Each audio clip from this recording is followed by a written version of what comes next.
ఘుమఘుమలాడిపోయే మెంతుల చారు ఎలా ప్రిపేర్ చేసుకోవాలో చూద్దాం. చాలా టేస్ట్గా ఉంటుంది, అలాగే చాలా ఈజీగా కూడా ప్రిపేర్ చేసుకోవచ్చు. ఇందుకు మనం 1 టేబుల్ స్పూన్ మిరియాలు, అలాగే 1 టేబుల్ స్పూన్ జీలకర్ర కూడా తీసుకుందాం. ఈ రెండింటిని కలిపి మనం పొడి చేసుకుందాం. జీలకర్ర మిరియాలని వేపాల్సిన అవసరం లేదు, మరీ మెత్తగా పొడి చేసుకోవాల్సిన అవసరం లేదు. ఇలా రఫ్గా పొడి చేసుకొని పక్కన పెట్టుకోవాలి. కడాయిలో 2 టేబుల్ స్పూన్ల మెంతులు వేసుకొని లో ఫ్లేమ్లోనే దోరగా గోల్డెన్ బ్రౌన్ కలర్ వచ్చే వరకు వేపుకోవాలి. మామూలు చారు కన్నా ఈ మెంతుల చారు చాలా టేస్ట్గా ఉంటుంది తినడానికి. మెంతులు కూడా వేగిపోయాయి కదా, దీన్ని కూడా ఇప్పుడు మనం పొడి చేసుకుని పక్కన పెట్టేసుకుందాం. ఈ మెంతుల చారును ఎండాకాలంలో బాగా వండుకుంటారు. మెంతులు చలువ చేస్తాయి అంటారు కదా. ఇప్పుడు చింతపండు 30 to 40 గ్రామ్స్ వరకు మనం నానబెట్టుకుందాం. చింతపండు బాగా నానిపోయిన తర్వాత మనం ఈ విధంగా ఫిల్టర్ చేసేసుకుందాం. మనకు చింతపులుసే కావాలి కాబట్టి ఇప్పుడు ఇందులో మనం ఆల్రెడీ సిద్ధం చేసుకున్న మెంతుల పొడి, అలాగే జీలకర్ర మిరియాల పొడిని కూడా వేసుకుని బాగా కలుపుకుందాం.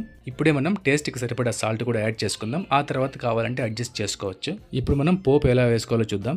ఇప్పుడు కడాయిలో 2-3 టేబుల్ స్పూన్ల ఆయిల్ వేసుకుని 1 చెంచా ఆవాలు కూడా వేసుకుని కొద్దిగా చిటిపటలాడిన తర్వాత ఇందులోకి 3 లేదా 4 ఎండుమిర్చి గిల్లుకొని, అలాగే కొద్దిగా కరివేపాకు కూడా వేసుకొని దూరగా ఫ్రై చేసుకోవాలి. మనం లో ఫ్లేమ్లోనే ఫ్రై చేసుకుంటే మాడిపోకుండా ఉంటాయి.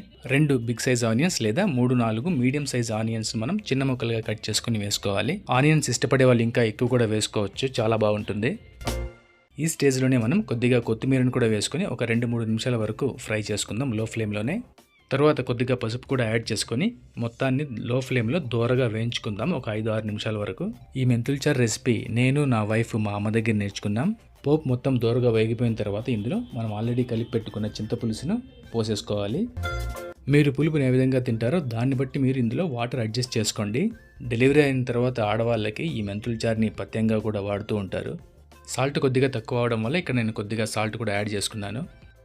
టేస్ట్ అంతా సెట్ అయిపోయిన తర్వాత కొద్దిగా మీడియం ఫ్లేమ్లోకి పెట్టుకొని చారు బాగా మరిగిన తర్వాత ఆఫ్ చేసుకుంటే సరిపోతుంది.